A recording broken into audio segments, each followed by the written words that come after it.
Welcome to another episode of We Speak CVE podcast. We are here with our guests from MongoDB to learn about their internal processes for managing CVEs. My name is Joe Bazar, the moderator and lead CNA coordinator for the CVE program.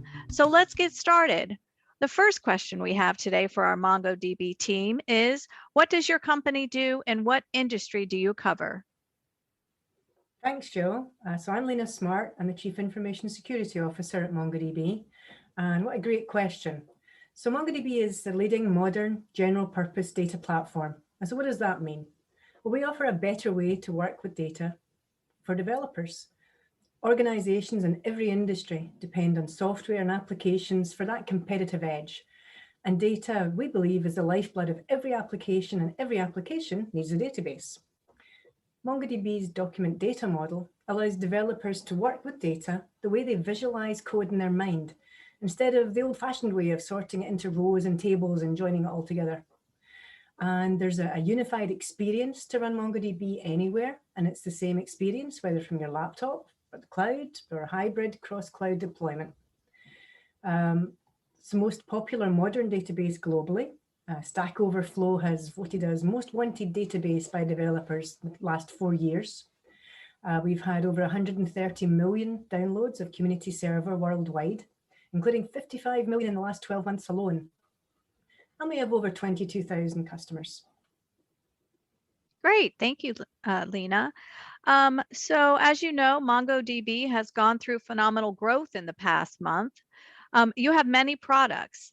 Is your product development spread around the world? And if so, how do you push your CVE process to such a worldwide organization spanning across many regions and countries? Yeah, so MongoDB has been through significant growth in the past months, year or so, and we are happy to be part of it, obviously. We have large engineering hubs in New York, Dublin, and Sydney specifically. Some of our products are indeed developed across the world, which brings a number of challenges. But the thing you're probably most interested in is our CVE process. That's why we're here to talk today. So I'm going to hand you over to my experts, my Deputy CISO, Chris Sandulow, and Boris Sieklik. He is our Director of Product Security. Thank you. Thank you, Lena, for that. So let me start talking about MongoDB CVE process. So at MongoDB, CVE process is owned by the information security team. And recently we have significantly improved and restructured our CVE process. And we are here to tell you about some of the challenges that we faced and also how we actually overcome those challenges. So developing and implementing standardization across a high growth company like MongoDB is not simple. This might sound like a cliche, but we really learned throughout this CVE process journey that truly understanding our company culture is a key to success. So just to give you a concrete example, one of our key cultural points is that we really want to be agile. And being agile is not always compatible with standardization.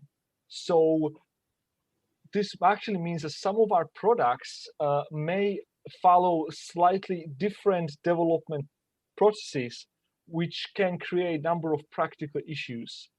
For example, building a driver product might include a slightly different workflow than building a UI-based product. So now you have a case where a number of teams are utilizing slightly different workflows. And this is, again, due to their distribution globally. So how do you create a policy that works for everybody and everybody is able to follow it across the globe, across the different time zones, across the different products? Well, we found a solution that works for us. And the answer that we found how to create a scalable CVE process at MongoDB was flexibility. So I know that flexibility and policy can sometimes be oxymorons, but we have rolled out a consistent, scalable process across the entire company for all the products, but made it flexible enough so that each product team can adapt it. So what this effectively means that we created almost like an API-based CVE process where we have strictly defined all of the inputs our developers must provide to us. We have then in turn give them timeframes and what outputs they can expect out of this CVE process. So we found that the flexibility around your CVE process globally is really a key for us. Okay, so I'm going to hand it over to Chris now, who will provide more information about our internal CVE process. Great, thank you, Boris. To sort of reinforce what Boris just mentioned, we try very hard to not be prescriptive as to how things should be done, unless we're explicitly asked for that. Otherwise, we really try to create a policy that allows each team to implement that policy in their own way. We felt that this creates a stronger establishment and partnership between the engineering teams and the security teams. And in a world where engineering teams often felt like they're held back by security teams, we felt it's very important that this felt like a partnership between both teams. So we then structured our formal policy around this principle, a key lesson learned for us, to develop a strategy that is flexible yet provides consistency. And this is ultimately a more pragmatic solution, something that's tailored for each group and ensures engineering workflows are taken into consideration as we create our policy requirements. A concern that often comes up is, do we really know all the products and all the things that we should be issuing CVEs for? None of this would be working if we didn't have a good understanding of our products. It may sound silly, but in large enterprises, some companies and some security teams are not aware of all the products that they have, whether these are internal or products they're shipping externally. Thankfully for MongoDB, this problem is made somewhat simpler for us due to the way we've structured our company.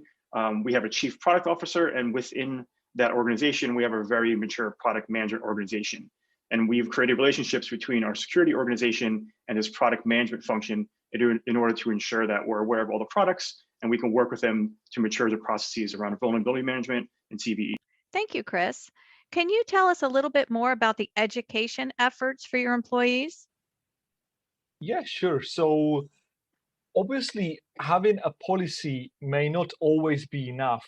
As you know, often policies are just on the shelf and nobody is using them. So in order to drive adoption for MongoDB CVE policy and CVE process on the global scale, we really focus on the education aspects. So we also focus on educating the team on key concepts to educate and align our colleagues across the company about what it means to be a CNA, what actually are CVEs, and what is the role of MITRE in all of this. It actually made some simple to some of you, but we saw how a number of different teams had different levels of understanding of CVEs or CNAs. So we found it really useful that regardless of what people might know, reviewing this basic terminology help us align these team members and save us from lots of miscommunications down the line. It also helped to clear the responsibilities of each team, but most importantly, because everybody was aware of these basic principles and terms, we were able to create a consistency across our CVEs for all of our products on a global scale. Second part of the education that we focused on was to create a large amount of supporting documentation like wiki pages, presentation, flow charts, and also our internal ticketing boards, which really help developers understand and self-teach themselves about these key concepts. This also made it really easy for the new starters to be aligned with our CVE process quickly. One particular mention I would like to make is the CVSS scoring, which is quite important to mention when talking about educational efforts. Initially, we anticipated that knowledge of CVSS score is quite widespread across development teams. Our experience shown that there are many perceptions of CVSS scoring by our developers, and we really had to educate them on how to calculate CVSS scores correctly. So if you are creating a new process on a global level, please do make sure that you spend some time creating the documentation and guidelines, and you teach your developers about CVSS score, and you make them really part of your educational strategy. CVS scoring is helpful, but it's not perfect. You undoubtedly will have conflicts when you try to score and rate issues, and there may be other factors that should be considered. We find it's very important to allow engineers the ability to challenge how we rate scores and issues and require multiple parties to agree upon the scoring before we finalize anything for the CVE. Lastly, it's important to ensure the process has a means for conflict resolution in case an impasse occurs. This is undoubtable as the scoring system itself is somewhat subjective and different people may have a different opinion on which is correct. Lastly, it's really important to reiterate to employees involved in CVSS ratings that the values we determine may impact our customers' processes as our ratings trigger their downstream processes. So it's very, very important to educate engineers on how to properly score things and to be as accurate and as transparent as possible in order to better inform our users. And Chris, I just want to also add to that the CVSS score is probably the most important aspect of the CVE for our customers. The CVSS score is what they're looking at when they are thinking about patching their systems and platforms. So getting CVSS score right is really, really crucial here. Great, thank you both. Let's go back to your process now. In your new policy, who fills in the CVE details at the first instance? So would it be the CVE process owners or the development teams? Decided to create a function of a CVE owner who is responsible for providing required CVE details in the first instance. So the CVE owner is a person from the product team who should be aware of the product and should be able to send us some of the basic CVE information at the first instance. So to simplify this a little bit and make it a bit more practical, the CVE owners submit those first details, then they send it to the information security team who will validate those initial CVE information, validate CVSS score, and if all CVE details are valid, we will then proceed to the actual CVE issuance. So we actually found that getting volunteers for the CVE owner function was quite easy, as in general, developers are actually quite keen to learn more about CVEs. And since this is a new process, we're always concerned about process scaling, because if we create something new and that process is expensive from a resource or time perspective, people will look for ways around it, and that doesn't ultimately benefit our end user. So simply asking ourselves, does this process scale as we grow, is a good thought exercise to use and to try and avoid future pitfalls. In our case, we try to have the bulk of the work, as Boris described, to be performed by teams of people that will grow as the company grows or as the product grows, which helps ensure that there'll be enough human resources to help handle the tasks that we created. Great, thank you. So my next question, what would you describe as the benefits of participating in the CNA and CVE community? For us in particular, we have both a paid product and a service, as well as a very popular open source product, and our CVE processes apply to both. Being closer to the CVE process and being closer to the CVE community and being a CNA allowed us to be more timely with our responses and ultimately more accurate with the type of information that we release to them. Really being part of the CNA community has been great. For all companies out there thinking about becoming a CNA, please do it. We encourage you to do it, and it's ultimately very beneficial to your end users. And to add to that, Chris, there are also other benefits of being part of CNA community. So we can issue CVEs rapidly if we need to. This wouldn't be possible if we are not a CNA. We can also demonstrate mature vulnerability management practices to our clients. As you know, many of our clients really require us to have mature security practices, and being a CNA is really allowing us to demonstrate that.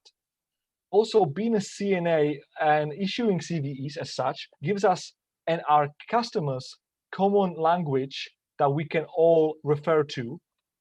And as a whole, being a CNA allows us to streamline the vulnerability disclosure process in general, which is making MongoDB more secure as a whole. Great, thank you, Boris. So do you have any CVE related metrics? And if you do, how do you interpret them? So this is one of the great advantages of having a mature process that's followed globally by all teams, is that now you can generate a variety of metrics based on your CVEs. So for instance, we can now ask questions which were previously not available to us. For instance, how many CVEs have we issued per that particular product in the past year? How severe those CVEs were? Which CWE IDs are most prevalent in our code? And by being able to query CVEs in this manner, we are able to refocus our efforts to understand why these errors in the code, why these vulnerabilities occur in the first place, and then making sure that our SDLC tools are configured to cover these. One thing that we never do, though, is based on these metrics, we never do a finger-pointing exercise where we blame anyone for causing a CVE. We are always trying to focus on improving our code instead. Now, how do you interpret these metrics?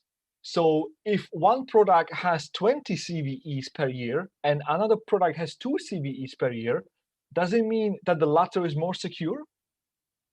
Well, that is a matter for interpretation, but in our opinion, no. It is possible that one particular product is more popular than the other, which results in more external oversight and hence more CVEs. So at this time, we tend to stay away from comparing two products' security solely on the number of CVEs. Nevertheless, having these type of metrics, even within one product, is very, very valuable to us and to our product teams. And to sort of reinforce that point a little more, the security of products should never really be conflated with the number of CVEs issued. Again, it may feel natural to think that a product with a lot of CVEs means that's insecure or that there are issues in development.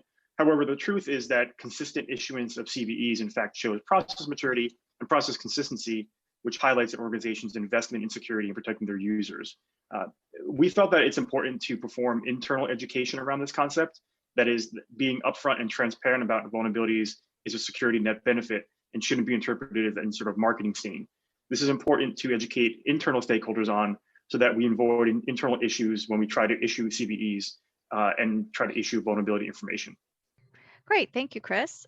So can you describe the cost of being a CNA? So I know this is probably a question that is in many new CNAs' minds, is how much time and resources is becoming CNA going to cost me? And yes, there are a number of costs associated with being a CNA. You need to make sure that you publish high quality CVEs based on the CNA's requirements and standards, which then implies the process, which then implies some internal cost. But overall, being a CNA does not carry a high cost. If you follow the good practices for the process from the start, the cost of being a CNA can be minimal. But do think about training your developers, as we discussed earlier. Also, think about which team will be owning the CNA process and associated relationships with it. Those are the points that really should be discussed before becoming a CNA. But again, time-wise, resource-wise, getting everything ready for a CNA does not take too long for a small company at all. Larger companies should have a think about previously discussed items, but then again, the cost of being a CNA does not need to be high. Lastly, we found it's very important to develop processes around coordinated disclosure and how you'll manage security issues sent to you from outside parties. Researchers will send you vulnerability information as soon as you start issuing CVEs, and it's important to have processes already in place in how you will handle those issues, rate them, triage them, communicate with the customer, and then ultimately turn that information into your CVE process. Great, thank you. So how do you notify your customers about CVEs? So we notify our customer using a number of different mechanisms. And being a CNA allows us to control the exact text inside the CVEs, as well as ensure the quality of those CVEs, as we previously discussed. So by having a mature process and utilizing CNA and CVE features, we are able to integrate a lot of our internal processes and customer announcements using this method. And that is primarily because we can trust the input data. So what this means in practice is that we have implemented an automation on our security alerts page where any new CVE that MongoDB issues is automatically parsed and displayed on our security alerts page. And this really was a great achievement, and was received really well by our customers, who really appreciate the faster response. So pretty much as soon as the CVE is issued, our MongoDB security alerts page will also display it. In addition, all of the manual errors that might have been there previously have disappeared due to this automation. And we are just working on a subscription service where clients will be able to subscribe to our page and be automatically alerted when these new CVEs are published. Now, we are aware, and everybody should be aware of the great CVE fees from MITRE and NVD, but some of our clients have expressed a desire for us to have this feature on our webpage, and that is why we are trying to do this as quickly as we can. Great, thank you, Boris. So how do you publish CVEs, and when is a CVE ready for publishing? We normally only release CVE information when two conditions are met. First, when we have a customer-facing patch available and ready to be downloaded. And secondly, when we've done an internal risk analysis on our own cloud platform and have patched any instances for our service. This process allows us to issue CVEs rapidly, but we also have control of the quality of the CVEs going out. Lastly, it's also important that we always give external credit to external researchers that have helped us during the development of the CVE. The CVE allows one to put information in regards to who discovered the issue, and we found that it's very important to give credit where credit's due, as many researchers use CVEs as part of their resume or showing off their capabilities. Thank you, Chris. So do you have any advice for new CNAs, advice for organizations that are considering becoming a CNA? And then also, in your experience, what has been the most surprising aspect of being a CNA? Yeah, so there are a number of pointers we would like to provide to a new CNAs. Firstly, try to explain benefits of CVEs and of being a CNA to your developers and product owners. Once they understand the great advantages, I'm sure they will be on board. Try to inform your sales teams of CVEs and what they do. Perhaps you can build some kind of success story around them. Make sure before you embark on a CNA journey, create a process for CVE handling. Define who is going to be owner of that process and define your requirements. Try to create a separate email distribution list for your CNA messages and try to control who has access to it. And in a very similar manner, your GPG keys, which are used to issue and sign CVEs, make sure that you protect them sufficiently, because you don't want unauthorized party to be issuing CVEs. And lastly, don't be afraid to ask other CNAs for help.